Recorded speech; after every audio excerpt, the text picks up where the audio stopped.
Hey, Rebel Rouser. I'm Alan Voivod, and this is Star Wars 7x7.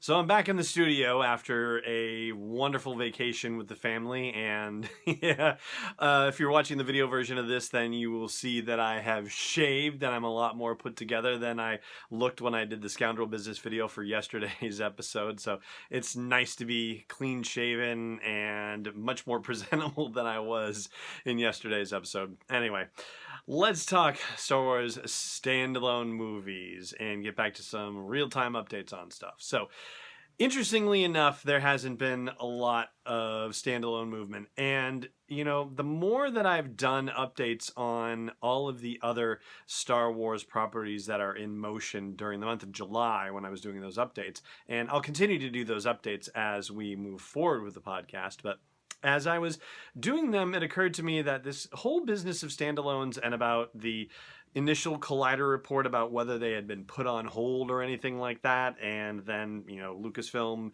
commenting that no, they definitely hadn't been put on hold and that there were projects in development, and sending that through ABC and Good Morning America, so you would hear it through an official channel, as it were, and then Collider standing by their story and making Star Wars saying that they were hearing something about a possible shoot at Pinewood being canceled, and so that might have been the genesis of the rumor, and, you know, all this stuff going around. I reached out actually to the folks at Making Star Wars because it seemed like the timing of that also coincided with the move for Indiana Jones 5 to be pushed back a year, and maybe it was possible that the Pinewood time had been booked for Indy 5, and that was what had been canceled, but I don't think I've ever heard any confirmation on that. That's not a nag on the Star Wars folks, the Making Star Wars folks, I should say. You know, they've got their own priorities, so hey, you know, if it's something that comes up on their radar, they'll follow it through and it'll be all good.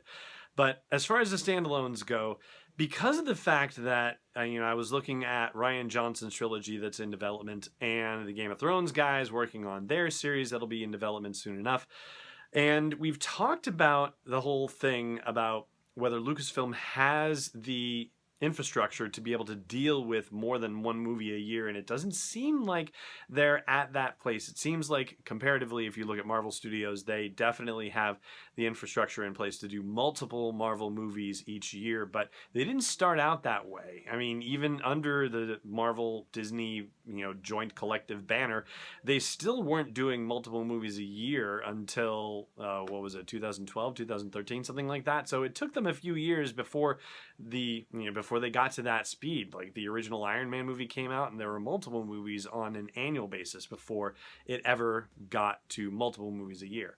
So if that's the case, then the idea of standalone movies being on hold, well, you don't have to say that they're on hold per se, but between Rian Johnson and David Benioff and D.B. Weiss, they have more than enough on their plate to be able to essentially put Star Wars standalone movies on hold.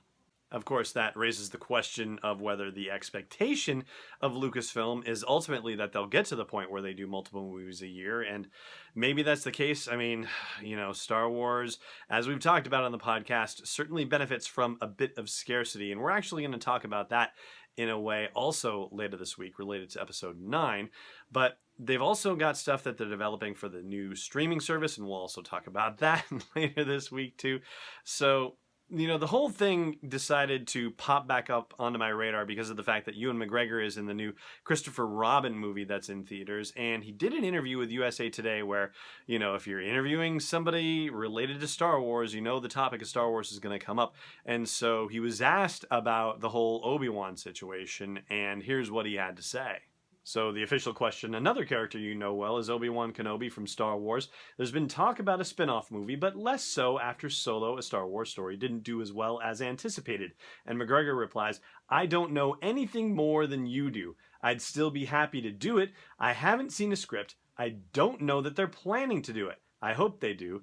And I thought Solo was fine. I liked it." Now, of course, this is exactly what he would say if there was actually a movie in development and he was in talks for it and he couldn't say anything about it just yet. He wasn't allowed due to non-disclosure agreements or whatever because Lucasfilm wasn't ready to talk about it just yet.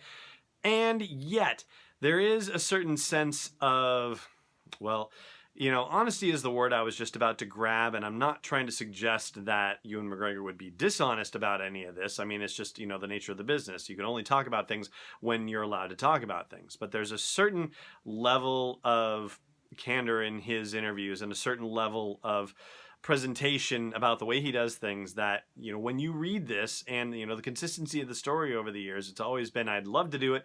I haven't heard of anything about it being official or anything like that. It sounds like whatever talk there had been about an Obi-Wan movie, all the rumors that had been swirling around about that, it really doesn't seem like there's any motion forward in that space. At least, nothing tangible. As far as those reports about whether Lucasfilm does actually have stuff in development and them saying that yes, they do, Obi-Wan could certainly be a part of that. But at this point, it doesn't sound like they're anywhere near the stage at which it's going to get a major green light push forward. But I'll tell you, if they work themselves up to the point where we get a Rian Johnson movie and a spin-off movie each year, and then a D.B. Weiss and David Benioff movie in a given year, and a standalone movie that year too, well, that would be pretty fun as well. It wouldn't necessarily follow the Marvel formula, if you will, where all of these little individual movies are building up to a collective one, but hey, there's more than one way to approach this whole business, that's for sure. And that is going to do it for our update on standalone movies, except for one last little thing that I'll do over on the audio version of the podcast at sw7x7.com/iTunes or wherever you like to listen to your audio podcasts. But for now, it just remains for me to say thank you so much for watching, and may the Force be with you wherever in the world you may be.